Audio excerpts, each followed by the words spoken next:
I see demon faces everywhere. Yeah, demons, right? Actual demons. Okay. Now what the hell does that mean?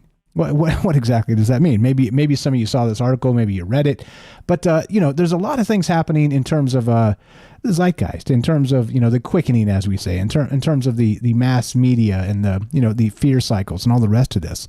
And this is part of it, of course. But this particular thing, I see demon faces everywhere, is not just a clickbait headline. This is a rare disorder. Where, yeah, let me read. I'm only going to say this once, okay? Because I probably will never say it again.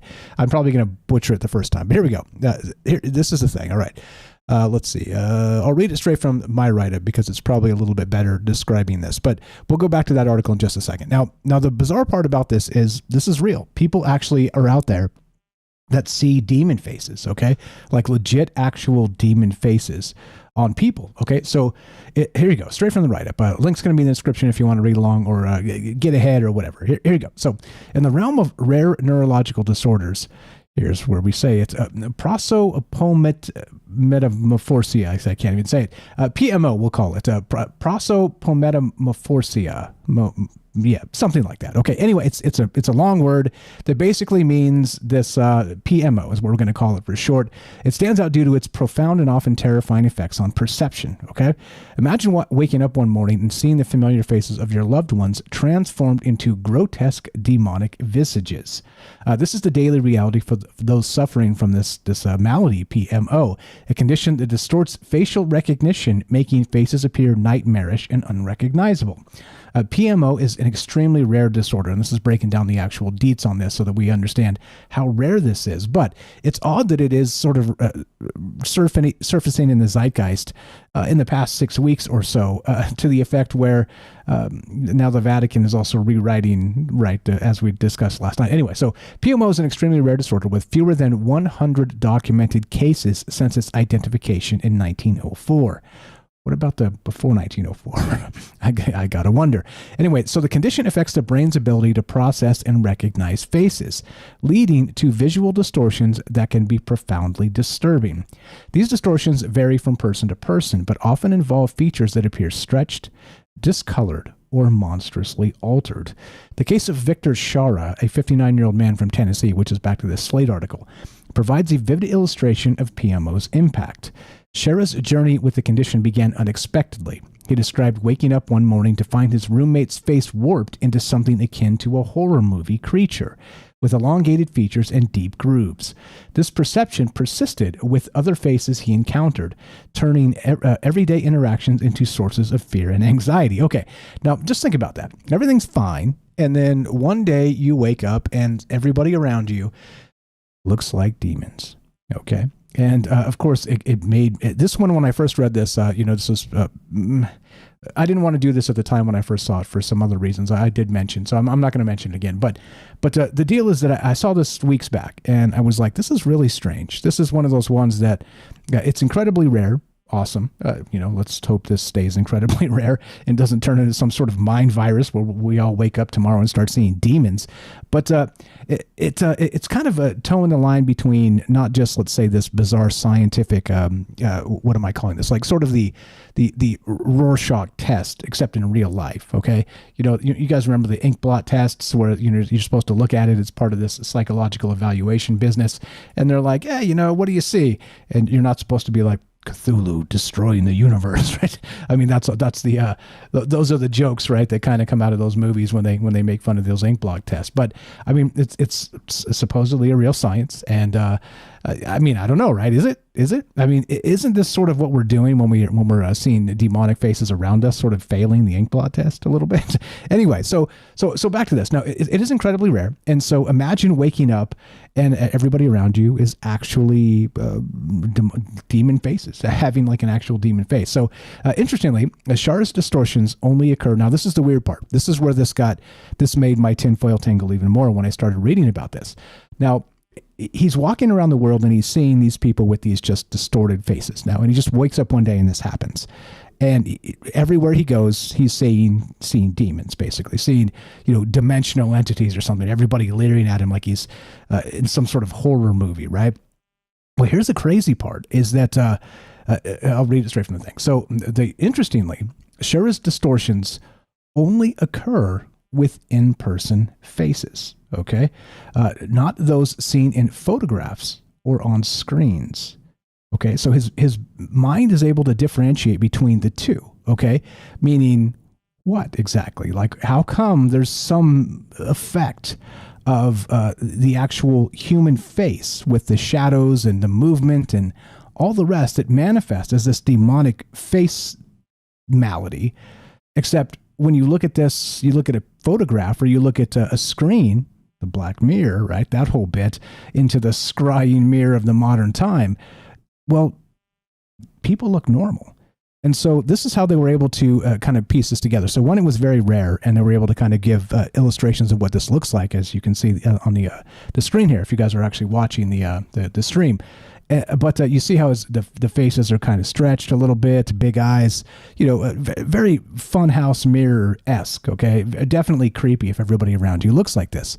But they were actually able to piece together what this looked like because they take his descriptions of people, IRL, actual real people, and then match them up against, a screen so he could show the differences because clearly one way works with the brain and the other way doesn't, which to me was like, wait a minute now.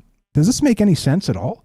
And if it does, what are we picking up on as part of that this malady? Okay, this brain, as I'm calling this, what is it? Dimensions of mind perception. Okay, so if we can actually see a person and have this sort of effect manifest just IRL in real life, and then you take a picture of that person and it doesn't manifest whatsoever, doesn't that seem incredibly strange to you? Like there's maybe something about the flesh and blood of the entities themselves as part of this.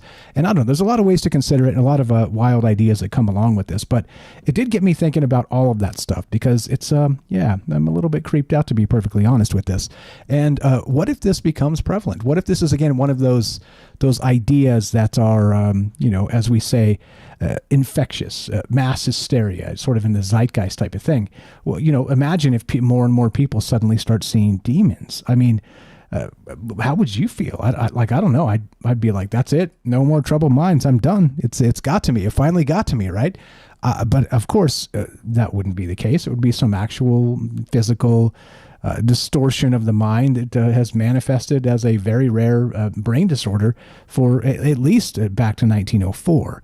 You see, there's some really wild stuff here. So, of course, as you know, I have some wild ideas as we go tonight, but some of this stuff is metaphysics, of course. Some of this stuff is, sort of on the cusp of this scientific, what might come next. But it does make me wonder about other things, like specifically, which I'm talking about tonight, calling this Faces from the Abyss, demonic residue, these visual anomalies, sort of a Rorschach ink blot test of life itself.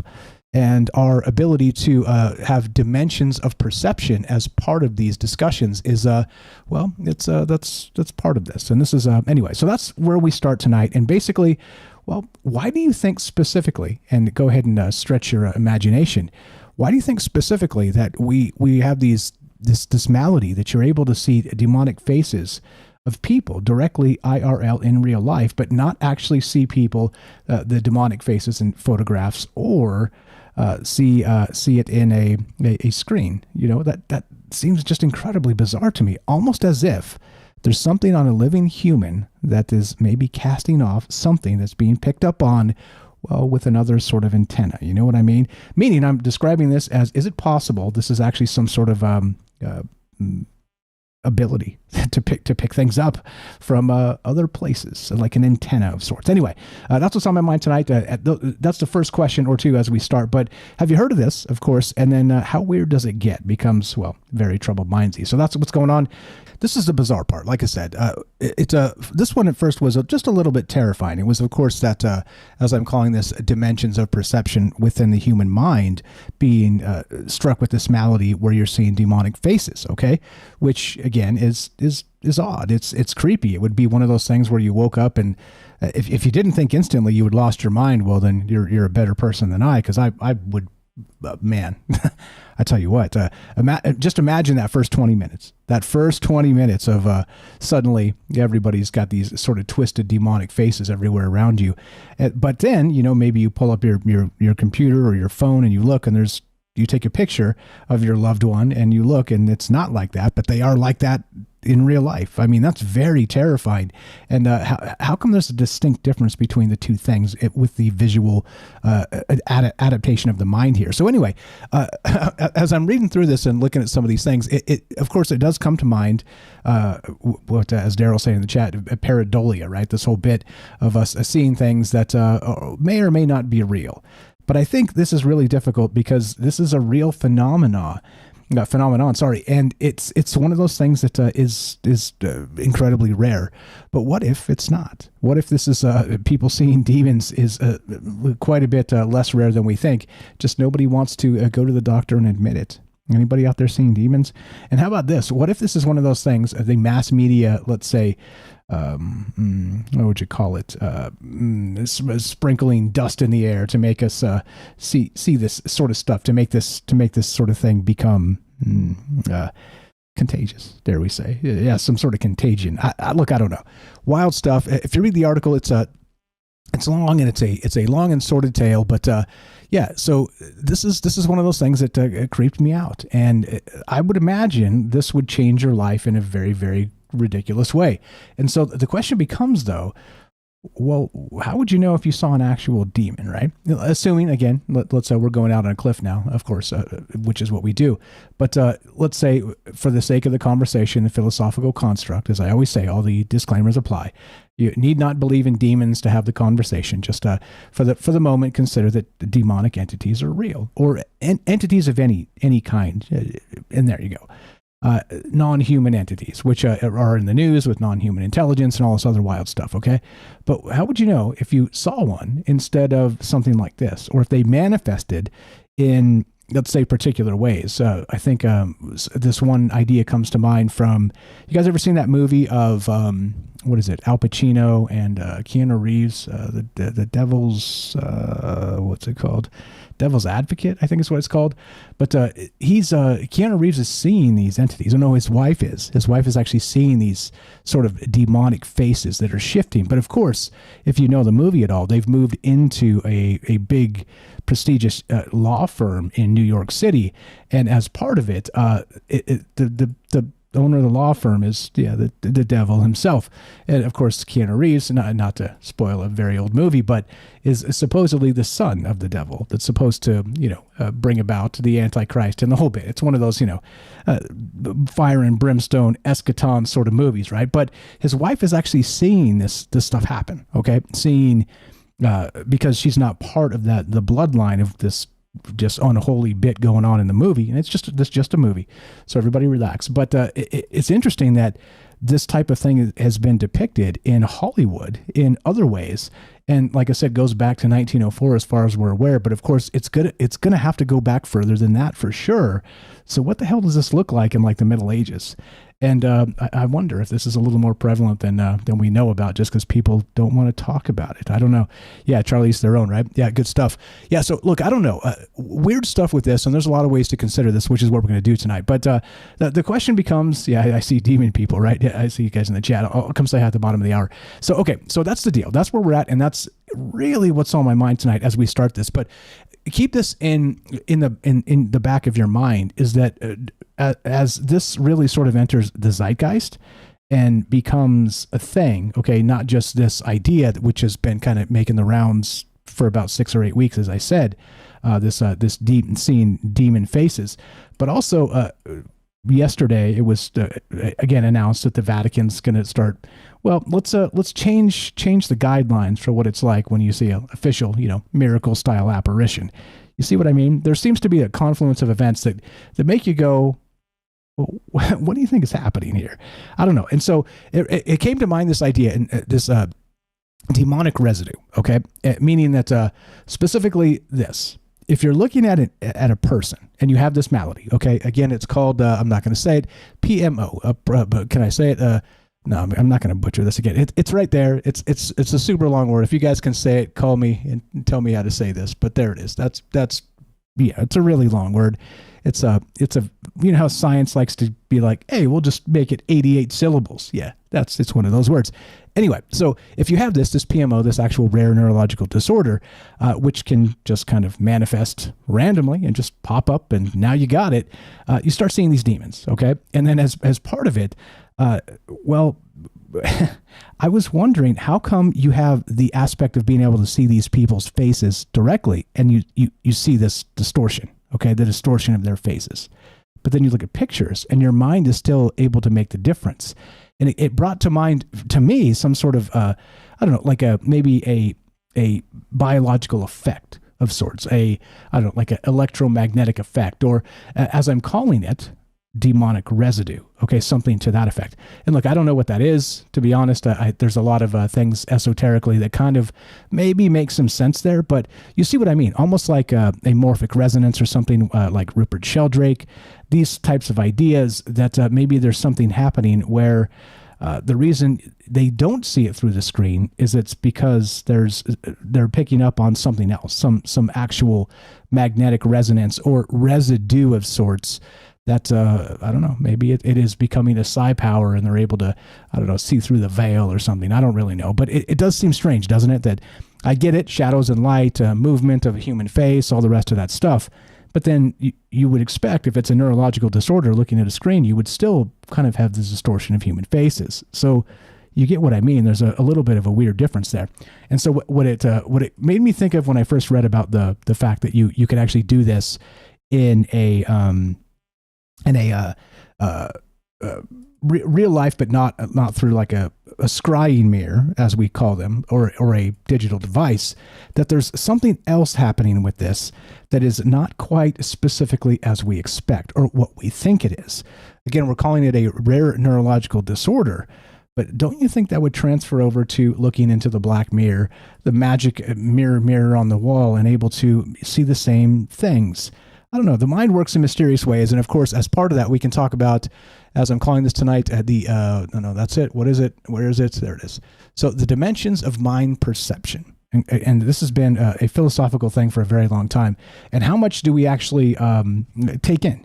Like how much that human lens, how much are we actually sort of absorbing as part of these wild ideas, not just here on Troubled Minds, but just in an everyday life basis. And so, yeah, a lot here, a lot of weird things to consider and think about. But it does seem strange to me that, and the thing that really put the cherry on top here, I was about to do one of those other ones today. We were going to do HARP or something in the eclipse. Or not the eclipse, what was it? The aurora. But then I was reading just a little bit about this, and the Black Mirror thing was like, okay, that's it. We have to do this because this is one we missed weeks ago. But it is in the zeitgeist for sure, this idea of seeing demonic faces as part of this rare neurological disorder. But also on the heels of this Vatican announcement coming Friday, I don't know, it almost seems like, I don't know, does it seem like something or does it not? As usual, I don't know. This is definitely a scary thing. If you wake up and you see demons tomorrow, don't blame me. It's not my fault. But I'd love to hear your thoughts on this. And what are your ideas? And how come specifically that if you look into a device or a photograph, you don't see this with this neurological disorder, but you see the person in real life with all the rest of it? Again, shadows and energy and life and all the rest, and that manifests as this demonic face. It's strange, right? It seems really weird to me, and that's exactly the point of tonight. It's exactly why we talk about this stuff. And so, you look at it as a real-life IRL Rorschach test is really what kind of came to mind. But I don't know. Does this go away on its own? Is it treatable? Like, I don't know. If it starts immediately, can it stop immediately? I don't know. Anyway, that's what's happening. And on the heels of last night's discussion, I think maybe, just maybe, this may not be as frivolous as we deem it to be, because a lot of things at play and a lot of signals flying around out there and a lot of the mass media fear cycles and all that stuff we always talk about. And of course, specifically, it's an election year. So don't forget, ladies and gentlemen, boys and girls, this is the most important election of your life. And don't you forget it, because of course, if you vote for the wrong person, you may end the world as we know it, right? Fear, doom, doom, fear, fear, doom, doom, fear. And then, well, don't wake up tomorrow and see demons, because then I feel really bad. I feel really bad. Anyway, that's what's on my mind tonight. That's where we're at. And there's a lot here. But why do you think it is? So what is happening with the juxtaposition of the two things? Seeing the face of the actual entity, the person, is distorted with this actual neurological disorder, but then also seeing a picture or a digital representation of them through one of these new age scrying mirrors, as we call them, the black mirror of a digital device, it doesn't manifest. Isn't that weird? It almost seems as if there is some sort of residue, which I'm calling demonic residue tonight, for lack of a better term, and I'm even making it up. As you know me, I am wont to make up terms because, yeah, why not? If nobody says it, it will never become a thing, and if nobody says it, it can never be denied as a thing. You get it? Anyway, that's what's on my mind tonight. I hope you guys are doing well. I'll come say hi in just a moment, and happy, what day is it? Happy Monday? I don't know. Faces from the Abyss, Demonic Residue and Visual Anomalies. Now, the real-life IRL Rorschach test. If you wake up tomorrow and start seeing demons, what's the first thing you would do? Second, why is there the big difference between seeing this with this neurological disorder in real life versus depictions? Seems strange that the mind should want to distort all of it, right? Unless there's some sort of morphic field or something that maybe they're detecting instead.